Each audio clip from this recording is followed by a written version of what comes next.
actually, huli ka naming nakita or narinig dito sa podcast nung iniisip ko I think it was the Halloween ball, yung Sparkle Spell Halloween ball ng Kapuso ng GMA, no? At na-interview ka namin doon. Ang sabi mo talaga, actually natatandaan ko pa yun sa Trick or Treat, ang gusto mo talaga, ang winish mo talaga, jowa. Boyfriend. Diyos ko, hanggang ngayon, hindi po binibigay sa atin, Tito Nelson. Bakit kaya, no? Alam mo, sabi Tito Nelson, kapag daw swerte ka sa career, talagang pagdating sa love life, mailap sa atin, no? Kaya lang parang sa'yo, Tito Nelson, parang iba. Sa'yo, nasa iyo na lahat. Hindi naman, actually. Pero totoo yan kasi alam mo, siguro nga, well, ayoko rin namang isipin na na hindi binibigay sa iyo ngayon, no. Parati ko sinasabi sa iyo may tamang panahon yan Pero siguro kasi kung ibibigay sa iyo ngayon, wala kang time. Kaya nga, Tito Nelson, parang ang hirap pumasok sa isang love life na hindi mo maibigay yung tamang oras para sa kanya.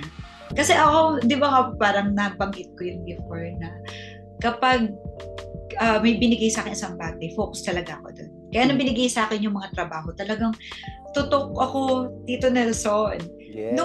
Kaya nung nagkaroon rin ako ng love life, dumating rin naman tayo sa love life din tayo, Tito Nelson. Kaya lang, yung may mga moment talaga na ang demand nila sa akin time. Kasi mas nafo-focus talaga ako kung ano yung feeling ko, i-priority muna natin. Kasi naniniwala kasi ako, Tito Nelson, na kapag para sa'yo, kahit na anong bagay, tao man, o yung trabaho, o kahit na ano, kapag para sa'yo, ibibigay talaga para sa'yo.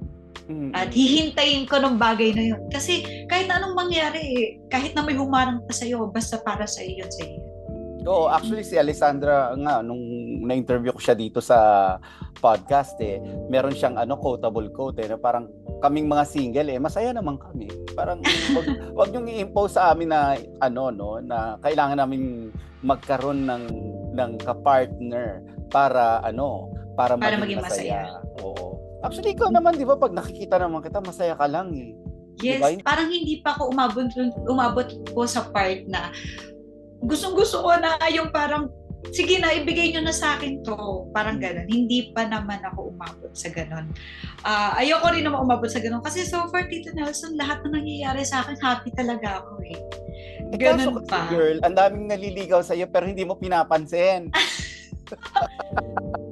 May mga pagkakataon talaga, Tito Nelson, na ligaw part pa lang, nasa ligawan stage pa lang kami, nakikilala ko na siya agad. Ayaw mo na agad? So, parang may moment ako na umaatras na ako kasi, ligawan pa lang to, pero nakikita mo na yung ugali niya. Tapos, Tito Nelson, ang ginagawa ko pa palagi, pag feeling ko, happy na ako dun sa tao, pinagpapray ko yun. Na Lord, siya na ba? So, kapag siya na, tapos may mga sign talaga si Lord right after, ipapakita niya sa yung tao.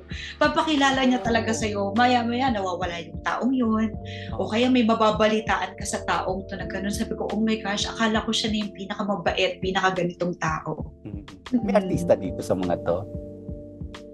Parang, hindi ko na maalala.